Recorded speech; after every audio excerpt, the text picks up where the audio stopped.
de Ruth, capítulo 1.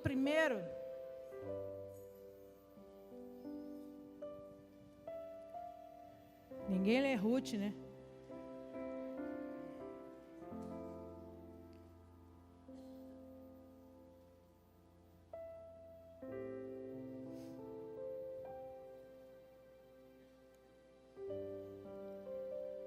Ruth, capítulo 1, a partir do verso 1.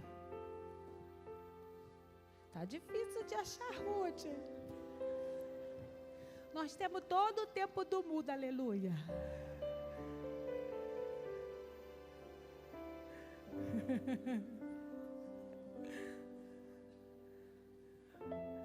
Foi? Quem achou, dá um glória a Deus aí. Aleluia. Ruth capítulo 1, verso 1 diz assim: assim diz o Senhor para nós. No dia em que julgavam os juízes, houve fome na terra. E um homem de Belém de Judá saiu habitar na terra de Moabe, com sua mulher e seus 2 filhos. Este homem se chamava Elimeleque e sua mulher Noemi. Os filhos se chamavam Malom e Quilion, efrateus, de Belém de Judá. Vieram à terra de Moabe e ficaram ali. Morreu Elimeleque, marido de Noemi, e ficou ela com seus 2 filhos, aos quais casaram com mulheres moabitas. Era o nome de uma Orfa e o nome da outra Ruth, e ficaram ali quase 10 anos. Morreram também ambos, Malom e Quilion, ficando assim a mulher desamparada de seus 2 filhos e de seu marido. Então se dispôs ela com as suas noras e voltou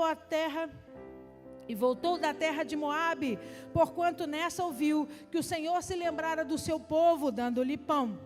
Saiu, pois, ela com suas 2 noras do lugar onde estivera, e indo elas caminhando de volta para a terra da Judeia. Amém? Feche os seus olhos, abaixa a sua cabeça. Poderoso Deus, em nome de Jesus, essa é a tua santa palavra, e nós estamos aqui reunidos nessa noite para te adorar, para engrandecer o teu nome e para ouvir de ti. Por isso eu me coloco atrás da cruz de Cristo, a sombra do Onipotente. Eu te peço, toma esse altar que é teu de honra e direito, ministra sobre nós, para a glória do teu nome, no nome poderoso de Jesus. Amém, amém, amém. Você pode aplaudir ao Senhor? A Ele a honra, a glória e o louvor para sempre. Glória a Deus. O livro de Ruth é um livro muito pequenininho, 4 capítulos apenas, mas extremamente profético. Um livro que conta um relato de experiências poderosas, mas que remetem profundamente ao grande propósito de Deus sobre a terra. Nós vamos entender isso com clareza no final. Mas o primeiro versículo de Ruth diz para nós que nos dias em que a terra estava sendo julgada pelos juízes, houve grande fome. O que a Bíblia está querendo dizer? O livro de Juízes que antecede ao livro de Ruth fala para nós de momentos extremamente importantes da história de Israel, onde Deus teve que levantar homens como grandes libertadores para ajudar Israel a se livrar da opressão, para se livrar da guerra e da direção de governo de outras nações sobre Israel. Mas isso acontecia sempre debaixo de muita guerra, debaixo de muita dor. Pergunta para mim, por quê, pastora? Porque Israel tinha muita dificuldade em obedecer a Deus. E o capítulo 3 do livro de Juízes fala que, especificamente, muitos desses momentos aconteceram porque Deus não gostaria que seus filhos apenas carregassem os seus nomes. Que eles apenas não carregassem o nome de Deus, mas que verdadeiramente vivessem a santidade e o compromisso com o Senhor. Que eles pudessem experimentar disso como um desejo de vida, não apenas momentânea por interesse. E toda vez que Deus via que Israel se prostrava aos Balaíns, que Israel decidia agir segundo o seu coração, que Israel fazia o contrário da vontade de Deus, a forma que Deus tinha de mostrar para eles que eles estavam no caminho errado era manifestando a seca. Era impedindo que a água descesse sobre a terra. Você vai ler isso de Gênesis e Apocalipse. Era a forma que Deus tinha de dizer para o povo: observa que tem alguma coisa errada. Vira para esse irmão que está ao seu lado e diga para ele, em nome de Jesus, atenta para toda a espécie de seca da sua vida. Porque por muitas vezes é sinal. Deus está querendo mostrar, Deus está querendo ensinar a mim e a você alguma coisa poderosa. E foi exatamente o que aconteceu com Israel. A seca veio, observe o que diz as Escrituras. Nos dias em que julgavam os juízes, houve fome na terra. E um homem de Belém de Judá saiu a habitar na terra de Moabe com sua mulher e seus 2. Então observa, a fome é consequência da seca. Morre tudo, morre a horta, morre a colheita dos cereais e morrem os animais. A consequência da falta de água é a fome extrema. Então, eles olham para a região onde eles estão, que eles estavam em que cidade? Me ajuda a pregar. Em que cidade eles estavam? Não. Eles estavam em Belém. Eles moravam em Belém. E aí, a fome se instaura. E por conta da fome, eles decidem então abandonar Belém. Eles decidem sair da cidade de Belém e ir a outro lugar. A Bíblia chama essa cidade de Moabe. A cidade dos Moabitas. E eles se deslocam para lá. Aí olha o que o texto diz. O texto diz para nós que eles chegam em Moabe, começam a viver em Moabe. E aí a primeira experiência ruim é que o homem da casa, Elimeleque, morre. O marido da Noemi. E ela então passa a ser uma viúva com 2 filhos numa terra estranha. Depois de um certo tempo, eles adquirem esposas. Como era o nome delas? Orfa e Ruth. Eles casam com mulheres moabitas e continuam morando lá. E olha o que a Bíblia diz para nós. Versículo 2. Esse homem se chamava Elimeleque e sua mulher Noemi. Os seus filhos se chamavam Malom e Quiliom, efrateus, de Belém de Judá. Vieram à serra de Moabe e ali ficaram. Morreu Elimeleque, marido de Noemi, e ficou ela com seus 2 filhos, os quais casaram com mulheres moabitas. Era o nome de uma órfã e o nome da outra Ruth. E ficaram ali quase... Então observa comigo que a decisão de ir para Moabe foi uma decisão tomada por conta da situação em que eles estavam vivendo, por conta do momento que eles estavam vivendo. Isso é tão radical, isso é tão profundo, que se você puder anotar, é importante. Observa a tradução desses nomes. Elimeleque significa Deus é rei. Elimeleque significa Deus é rei. Noemi significa doçura. Essa é o nome. Se você sabe a tradição de Israel, é que as mães escolhem os nomes para os filhos. E nomes proféticos, nomes que determinarão o seu futuro, ou que carregam características extremamente importantes. Então os pais do Elimeleque e os pais da Noemi tinham em Deus uma grande referência.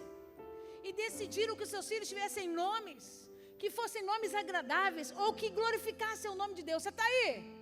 Então Elimeleque significa Deus é rei.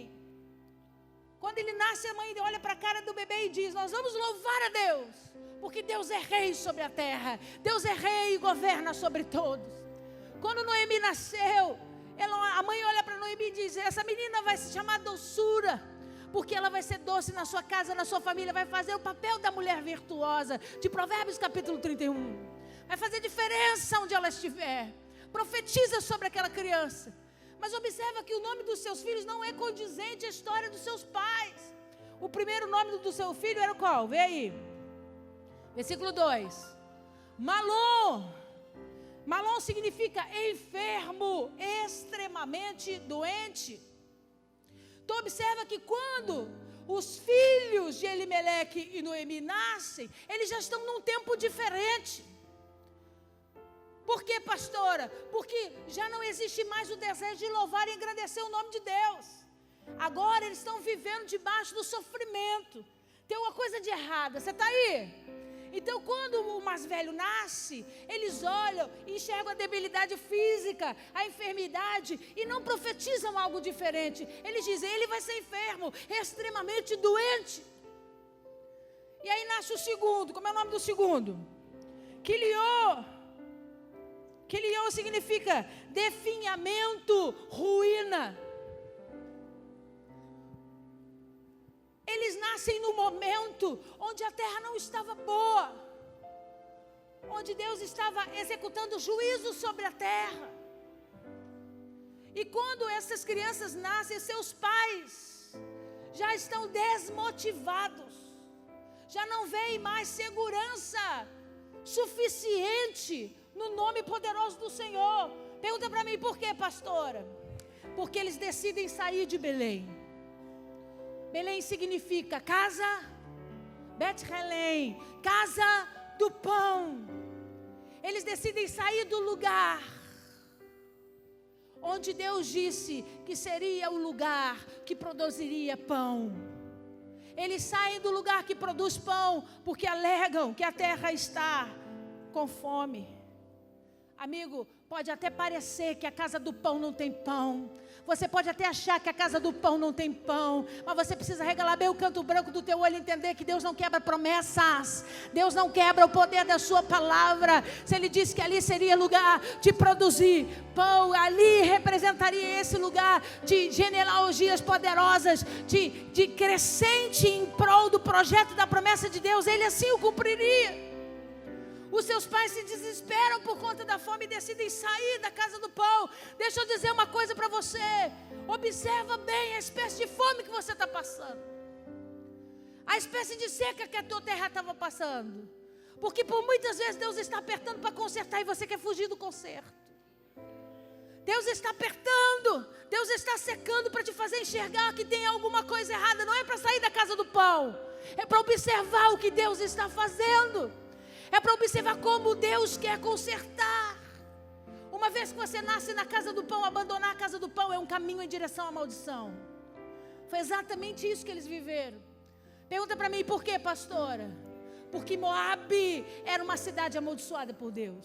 Abre lá comigo, Deuteronômio, capítulo 23.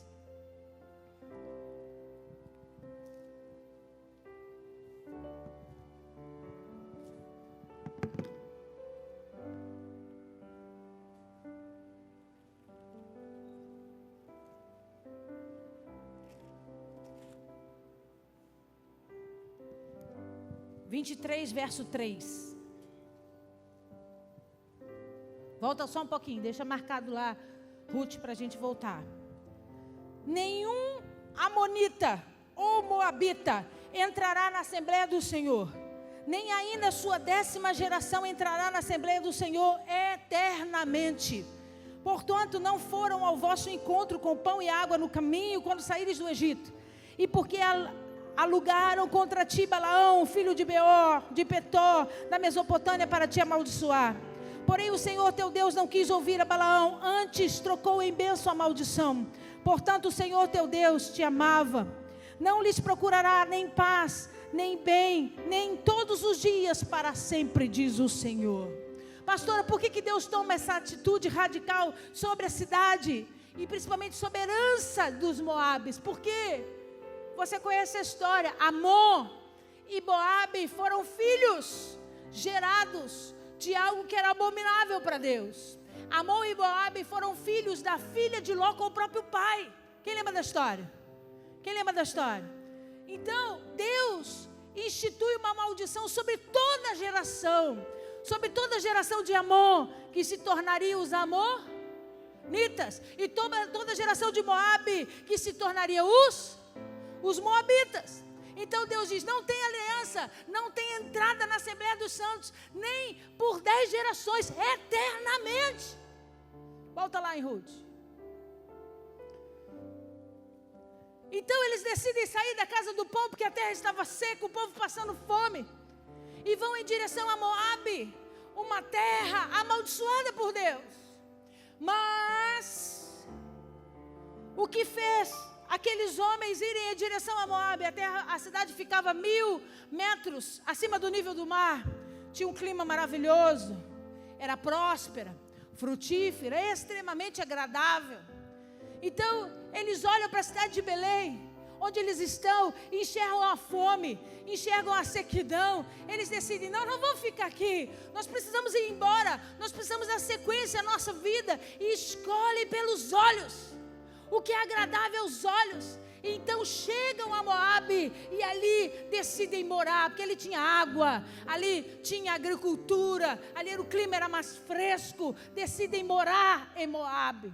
Mas eu quero começar a pregar para você nessa noite, na autoridade do nome de Jesus. Cuidado com as suas escolhas, porque existe um jogo de palavras aqui, nesses primeiros versículos do livro de Ruth. E se você trocar o nome dessas personagens pelo significado dos seus nomes verdadeiros, você vai entender. Ele diz assim: nos dias em que julgava os juízes, houve grande fome sobre a terra, e um homem de Belém de Judá saiu habitar na terra de Moabe com a sua mulher e seus 2 filhos. Esse homem se chamava Deus é Rei, e sua mulher Doçura. Os seus filhos se chamavam Enfermo e Definhando Ruína. Efrateus de Belém de Judá, e vieram às terras de Moabe e ficaram ali. Morreu, Deus é Rei. E logo depois ele continua e vai dizer: e assim que eles começam a ingressar a vida deles, se casam com mulheres moabitas, morre também o enfermo e o debilitado. Porque chegar em Moabe, desautorizado por Deus, é começar a viver experiências de morte. É começar a viver experiências pelo qual Deus não instituiu ou não deu o homem. Você está aí? Por quê? Porque Belém, você pode passar fome em Belém. Entenda isso. A fome está nos aperfeiçoando, a fome está mostrando os caminhos pelo qual devemos fazer para voltar a Deus. Mas sair de Belém é levar você, sua casa, e sacrificar os que você ama para entrar num caminho de maldição. E quando eles experimentam sair da casa de pão em direção à cidade amaldiçoada, as coisas começam a dar errado, mesmo que num ambiente extremamente propício. Porque a cidade era linda, a cidade tinha comida, a cidade tinha água, a cidade tinha beleza. Você está me alcançando? O problema é que as coisas começam a dar errado de uma forma. O ditado que a gente diz: um abismo chama outro abismo. E quando aquela mulher, que até então tinha um destino para ser doce, porque assim foi a expectativa dos seus pais sobre ela, enxerga que ela está sem o seu marido e sem os filhos, ela toma uma decisão. Ela diz: eu preciso ir embora, eu preciso voltar a Belém. Mas observa o que as escrituras dizem, versículo 6. Então se dispôs ela com as suas noras e voltou da terra de Moabe, porquanto nessa ouviu que o Senhor se lembrara do seu povo, dando-lhe, chega até ela a informação: está tudo bem com Belém, está tudo bem com Belém, as pessoas estão comendo, porque Deus está abençoando o seu povo. Então ela decide voltar a Belém. Não decida voltar a Belém depois que você perdeu as coisas mais importantes da história da sua vida. Volte para Belém enquanto é tempo. Volte para Belém antes que você comece a perder as coisas. Porque estar em Moabe é autorizar o mundo espiritual a tocar naquilo que é mais sagrado e importante para você. Deus nunca desejou que eles saíssem de Belém. Passe pela prova, mas fica na casa de Deus. Passa pela prova, amigo, com comida, sem comida, com alegria, na tristeza, mas fica na presença de Deus. Não busca outros caminhos que vão te levar para a ruína ou para a destruição, porque é na casa de Deus, onde Ele promete que o pão será liberado sobre nós todos os dias. Aplauda ao Senhor.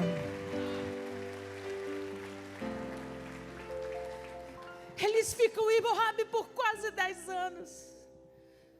O número 10 fala de totalidade, é quase um ciclo inteiro. Mesmo movidos por tanta destruição e tristeza, ela só consegue ter forças para ir embora depois de quase 10 anos. Quanto tempo você vai perder da história da sua vida, ainda permanecendo em Moabe, ao invés de voltar para o lugar que Deus te quer? Ela entende que é chegada a hora de voltar para Belém.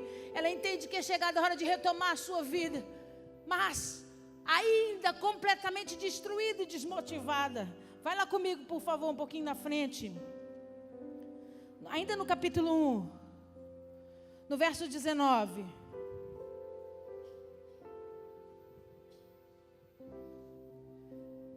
Então ambas se foram. Para só um pouquinho que eu pulei a parte. Aí ela discute com as noras. É melhor que vocês sigam as suas famílias, volte para a casa dos seus pais. Cada uma segue a sua genealogia. Vocês são de Moabe, fiquem em Moabe. E aí a órfã diz, ok, eu vou fazer isso. Mas a Ruth não. A Ruth diz, eu não vou para lugar nenhum. Eu tenho em você respeito, eu tenho em você amor. E aí vem aquele texto tão famoso, né? A tua casa é minha casa, o teu Deus é meu Deus, onde você fores eu irei com você. E a Ruth então decide seguir essa caminhada junto com Noemi. Pergunta para mim, pastora, o que significa o nome de Ruth? Companheira. Então a companheira decide seguir a doçura de volta à casa do pão. E aí a Bíblia então começa a relatar o versículo 19, lê comigo. Então ambas se foram até que chegaram a Belém. Sucedeu que ao chegarem ali, toda a cidade se comoveu por causa delas. E as mulheres diziam, não é esta Noemi? Porém, ela lhes dizia, não me chames Noemi, chamai-me Mara, porque grande amargura me tem dado o Todo-Poderoso. De Toz eu parti, porém o Senhor me fez voltar pobre, pois me chamares Noemi, visto que o Senhor se manifestou contra mim, o Todo-Poderoso me afligiu. Ela vai, não me chama mais Noemi, porque eu não sou doçura mais, agora eu sou Mara. Mara é amargura. Esse meu nome não faz sentido sobre a minha vida, porque eu não quero ser chamada por doçura, eu não vivo nessa doçura, meu coração está amargo. Me chama de Mara, porque esse é o nome que eu me identifico. E observa que ela põe toda a culpa em Deus. Ela diz, eu estou desse jeito, cheia de amargura, porque assim me foi dado o Todo-Poderoso. De Toz eu parti, porém o Senhor me fez voltar pobre, porque pois me chamareis de Noemi, visto que o Senhor se manifestou contra mim, o Todo-Poderoso tem me afligido. Entende? Que ela derrama toda a sua amargura no Senhor. E ela diz, muda meu nome, me chama do que você quiser. Mas a verdade é que Deus não está comigo. Deus não tem me abençoado. Deus tem me afligido. Deus tem trazido infortúnio, tristeza sobre a minha vida. E a minha pergunta é, o que é que Deus tem com isso? A minha pergunta é, onde é que Deus entra nessa história? Nenhum momento da Bíblia Sagrada você vê Deus dizendo ou dando orientações para sair de Belém em direção a Moabe. Eles foram em busca de uma solução dos seus próprios problemas. Não saia da onde Deus não mandou você sair. Permaneça no Senhor. Não olhe para os caminhos de Moabe, porque você pode substituir a doçura pela amargura. E ela volta carregando indignação no coração dela. Deus me abandonou. Deus prometeu e não cumpriu. Deus me deixou sofrer. Deus, que Deus? Não foi Deus que mandou eles saírem de Belém. E aí ela começa a viver uma vida extremamente diferente do que ela tinha em Moabe. Ela começa a sofrer consequências por ser uma mulher sozinha, viúva. E sua nora Ruth, então, por ser mais jovem, ela então é que começa a sair em busca de comida, em busca de trabalho, tentar fazer alguma coisa para sobreviver. E a Bíblia vai contar essa história para nós em 4 capítulos. Depois eu incentivo você a ler. Vale a pena ler o livro de Ruth. Era lei em Israel que os pobres podiam colher as espigas ou o resto das plantações que caíam das mãos dos seus segadores. Então se vê alguém colhendo, vê alguém cortando as espigas de milho, vê alguém cortando os trigos, e ele está caminhando entre o lugar desse cultivo, e essas espigas caem no chão, é lei em Israel que eles fiquem para os pobres, que os pobres possam seguir e pegar esse alimento sem o menor constrangimento. Ela sabia da lei, porque a Noemi disse para ela, procure um campo e vá em direção e observe o que tem caído e pegue, esse será alimento para você e para mim.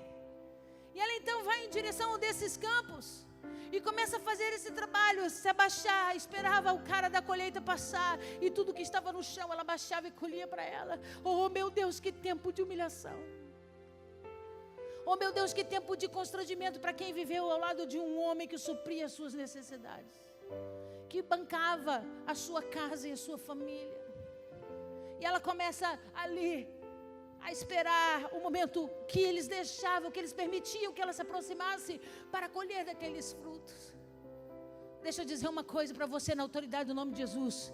O que por muitas vezes a sua mente, a sua alma que está doente, enxerga como vergonha e humilhação, Deus está enxergando como resgate. Deus está enxergando como uma oportunidade de devolver a graça que é o favor imerecido sobre você. Aquela mulher podia estar se humilhando, abaixando e colhendo aquelas espigas para se alimentar, enquanto Deus estava dizendo: em Moabe, você podia ter o que achava que era teu, mas não era. Mas em Belém, eu, o Senhor, providencio o alimento, o cuidado e o sustento sobre a sua vida. Elas descobrem que Boaz era o dono daquelas terras e tinha um parentesco com Elimeleque. E pela lei judaica, ele poderia se apropriar das terras e automaticamente se casar com Ruth por conta do parentesco, e aí então dá um nome àquela mulher novamente. E a ordem que Boaz dá aos homens que trabalham para ele é que eles deixassem cair espigas de propósito. Não segure com tanta força assim, não. Quando você for colher, faz braço frouxo. Deixa essas espigas cair, finge que não viu, vai seguindo. Deixa ela vir atrás de vocês, colhendo o que cair dos seus braços. Deixa eu dizer uma coisa para você, querido, na autoridade do nome de Jesus. Quantas vezes o Senhor tem dado ordem para braços frouxos deixarem cair sobre nós aquilo que tem sustentado a minha vida e a sua vida, e os seus olhos têm estado fechados, seu coração tem estado endurecido, porque você não consegue enxergar o ato e a manifestação de amor do resgatador da tua vida. Os braços frouxos têm deixado cair aquelas espigas, para que aquela mulher e aquela casa pudesse ser sustentada. Mas por muito tempo eles enxergaram aquilo como maldição. Por muito tempo eles enxergaram aquilo como um momento de tristeza, de amargura. Deixa eu te entregar uma coisa nessa noite, na autoridade do nome de Jesus. É muito melhor ser servo em Belém do que ser príncipe em Moabe. É muito melhor você estar servindo na casa do pão, debaixo da obediência, do lugar onde Deus quer que você esteja, do que estar como príncipe numa terra amaldiçoada, onde Deus não vai poder cumprir em você os seus propósitos. Aquela mulher foi se submetendo àquela experiência, até que Deus entrou no negócio. Vira para esse irmão que está ao seu lado, diga para ele: quando você está no lugar certo, debaixo da obediência, Deus faz que se cumpra a palavra, a promessa na sua vida. Aquela mulher, então, Boaz ficou observando a Ruth, e ele diz: ela é uma guerreira, que mulher forte e determinada. Ele tem uma experiência com ela, não vou entrar em detalhes, depois você lê.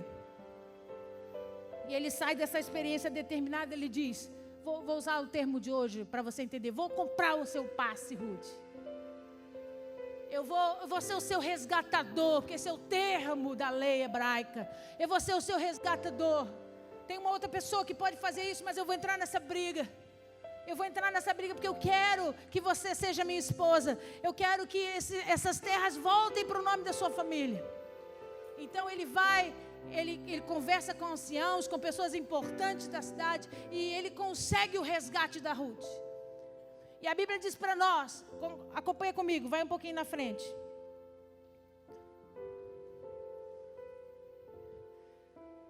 Versículo 13 do capítulo 4. Já vou terminar.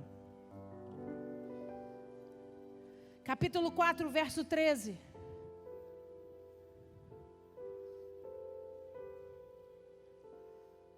Assim tomou Boaz a Ruth, e ela passou a ser sua mulher, coabitou com ela, e o Senhor lhe concedeu que concebesse, e teve um... Então olha aqui para mim. Boaz pagou o resgate pela vida daquela estrangeira. Boaz era de Belém. Boaz estava dentro da genealogia de Israel. E ele paga o preço para trazer uma estrangeira para ser sua esposa. Deixa eu te dizer isso essa noite, na autoridade do nome de Jesus. O texto do livro de Ruth, como eu disse no início, é uma tipificação da obra de Cristo para a igreja. O Boaz representa Jesus, o homem que decidiu pagar um preço alto para resgatar alguém que não fazia parte da expectativa da promessa. Deixa eu dizer uma coisa para você, não era para mim, não era para você, era para o povo de Israel. Mas eles não deram ouvidos, eles não creram. É por isso que nós fomos enxertados na oliveira. É por isso que essa mão nos alcançou. E Jesus diz: eu estou pagando um preço por essa noiva, por essa mulher teoricamente prostituta, que ainda se vende com idolatrias, com coisas contaminadas, mas eu quero essa mulher para mim. E quando ela estiver ao meu lado e for a minha esposa, eu mudo a história dela e concedo a ela uma geração. Quando Boaz casa com Ruth, ele faz com que a Ruth se torne a tipificação da igreja, a noiva do Senhor. Eu e você, que não somos dignos, que não é por merecimento, mas que fomos comprados por um alto preço, por causa do amor dele na cruz. E ele traz a Ruth para perto, ela se torna esposa, e a Bíblia diz: Deus concede a eles um filho. Não tem geração abençoada para quem vive em Moabe. Porque o próprio Deus disse: em Moabe eternamente, nem 10, 15 gerações. Deus só pode cumprir propósitos. Deus só pode cumprir a palavra dele quando você estiver dentro do seu propósito, da sua verdade. E aí a Bíblia diz para nós, vê comigo, versículo 14. Então as mulheres disseram a Noemi: seja o Senhor bendito, que não deixou hoje de te dar um neto, que será teu resgatador, e seja afamado em Israel o nome desse. Ele será restaurador da tua vida e consolador da tua velhice, pois tua nora que te ama o deu à luz, e ela te é melhor do que 7 filhos. A lenda é que a mulher israelita que tem 7 filhos, essa é muito abençoada, tem que ser mesmo, né? Para ter 7... tem que ser abençoada, corajosa, aleluia. Então diz, a mulher que tem 7 filhos ou mais 7 filhos, essa é uma mulher muito abençoada. Então por isso que ele usa esse jargão, ele diz: a tua nora vale muito mais do que 7 filhos. Porque o que ela vai viver a partir de hoje vai mudar a tua história, Noemi, vai mudar toda a história da tua geração. E aí ele continua, lê comigo. Noemi tomou o menino e o pôs no regaço e entrou a cuidar dele. Versículo 17. As vizinhas lhe deram nome, dizendo: a Noemi nasceu um filho, e lhe chamaram Obed. Esse é o pai de Jessé, pai de Davi. Pergunta para mim, o que significa Obed? Pergunta para mim, o que significa Obed? Aquele que serve e adora. Então deixa eu repetir para você. Uma escolha errada levou toda uma família ao sofrimento, por decisão livre, espontânea vontade, de morar no lugar que Deus já havia declarado que estava debaixo de maldição. Eles perdem valores, perdem coisas preciosas, mas quando decidem voltar para a casa do pão, quando decidem voltar para Belém, Deus começa um projeto de resgate. Deixa eu te falar uma coisa, querido, não importa o tempo, não importa quanto tempo você perdeu caminhando pelas terras de Moabe, hoje é dia de voltar. Hoje é dia de voltar. Pastora, mas eu estou dentro da casa do Senhor, eu estou aqui, eu congrego todo domingo. Você pode estar aqui todo domingo e estar em Moabe, querido. Porque não é uma questão física, é uma questão de obediência ao Espírito de Deus. Você pode estar aqui cultuando na terça, na quinta e no domingo, no sábado, mas seu coração está em Moabe, a sua vida está em Moabe, e Deus está dizendo para você: não espere perder para decidir voltar. Volta hoje, volta de coração inteiro, volta inteiro para mim, e deixa eu começar a obra de resgate na sua vida.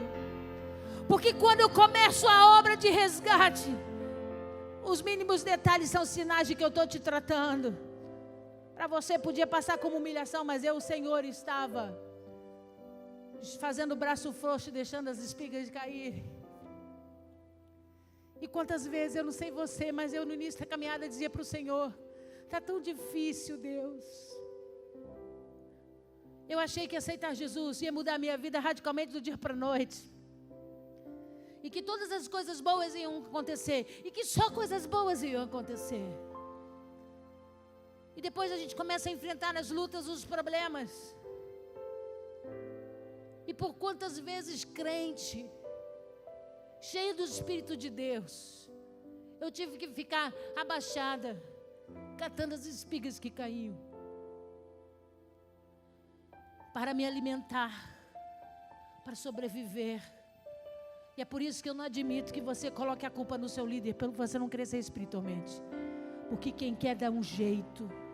Eu nunca tive ninguém me dando tranteiras, tapinha nas costas, me ensinando Bíblia, não. Mas, amigo, onde tinha espiga, estava eu lá, catando elas no chão, onde ninguém via, mas eu trazia alimento para mim, para minha casa, para minha família. E se eu sou o que eu sou hoje, não é porque eu tive referenciais humanos, é porque a boa e poderosa mão e a graça do Senhor esteve estendida sobre mim.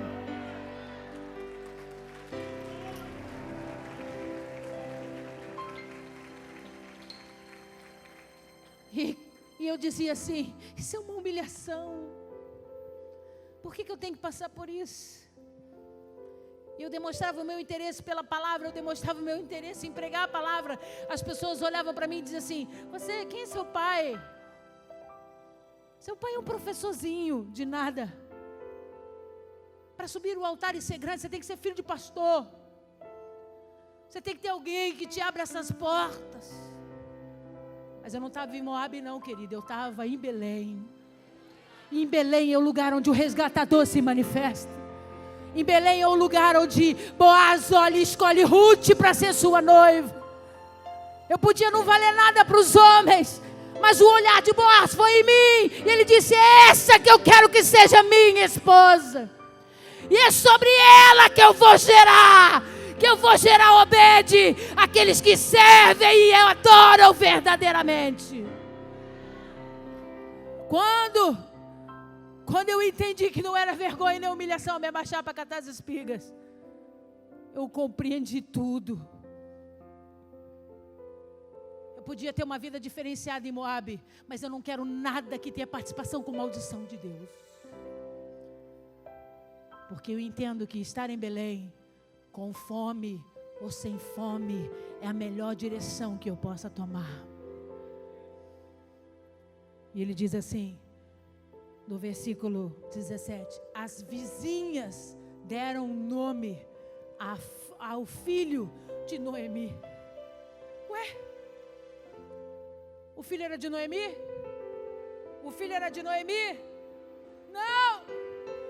Mas Deus tinha uma promessa com aquela geração. Deus tinha uma promessa com aqueles pais que consagraram Elimeleque e disseram: Deus é meu rei. Com aqueles pais que entregaram Noemi e disseram: ela é doçura, ela vai ser a mulher virtuosa que vai fazer diferença. Deus tinha uma aliança. Quando o filho de Ruth nasce, as vizinhas tomam no colo e dizem: esse é o filho de Noemi. A expressão é: essa é a geração, esse é o cumprimento da promessa, essa é a realidade de um Deus que não mente, de um Deus que vai até o final para cumprir sua palavra. E aí, querido, as vizinhas escolhem o nome dele. Tudo errado, né? Porque eu acabei de dizer que quem escolhe o nome do bebê é quem? A mãe. Mas de Obed, quem escolheu foram as vizinhas, porque elas já sabiam que quando o resgatador entra, ele não entra para não fazer história ou para marcar a vida de um homem. Quando ele entra, ele vem para colocar as coisas nos seus devidos lugares e ressuscitar a promessa de Deus. E elas disseram: Obed será aquele que serve e aquele que adora verdadeiramente. Pergunta para mim, o que aconteceu? A palavra se cumpriu. Obed foi pai de Jessé. E Jessé foi pai de Davi. Aquela mulher moabita que decidiu ir à casa do pão com a sua sogra, agora vê o nome do seu filho na genealogia de Cristo, dentro do conteúdo histórico, até chegar ao nosso Senhor Jesus. Pastor, o que a senhora quer dizer nessa noite? Você só vai conseguir viver esse final maravilhoso e lindo se você deixar Boaz casar com Ruth. Se você permitir que o resgatador faça diferença e decida ser o teu esposo por toda a tua vida. Que você entenda que sem o Boaz, sem o resgatador, sem Cristo, Ruth seria apenas mais uma mulher. Pastor, o que a senhora quer nessa noite? O que a senhora quer ensinar para nós? Primeira coisa, tome cuidado com as suas escolhas. Você está passando dificuldade? Está passando fome? É para regalar o canto branco do teu olho, não é para sair da presença de Deus. Não é para tentar dar o seu jeito ou resolver com a força do teu braço. Fique e ora. Fique e pede para Deus abrir uma porta. Fique e pede para Deus resolver. Fique e pede para Deus com misericórdia te ajudar. Mas não saia da presença do Senhor. Porque quando você sai da presença do Senhor, em busca dos seus próprios caminhos, depois você vai ter que voltar para a casa do Senhor e com o coração cheio de amargura ainda culpar a Deus pelas suas derrotas. Ele não tem nada a ver com as suas escolhas. Você foi com as perninhas, com as suas perninhas. Depois não adianta dizer, Deus tem filho predileto. Não, querido, não, Deus não tem filho predileto, mas Deus adora andar com os obedientes. Deus adora andar com aqueles que obedecem e ouvem a sua voz. Sabe o que eu quero nessa noite? Que quando nós formos adorar o Senhor, você venha ao altar de Deus dizendo: Senhor, que eu seja como Ruth nessa noite. Que do meu ventre nasça a geração que vai cumprir o teu propósito. Que eu venha viver a experiência de ser resgatada por um Deus de compaixão, de graça, de misericórdia, mas que cumpre propósitos, que faz diferença na vida do homem.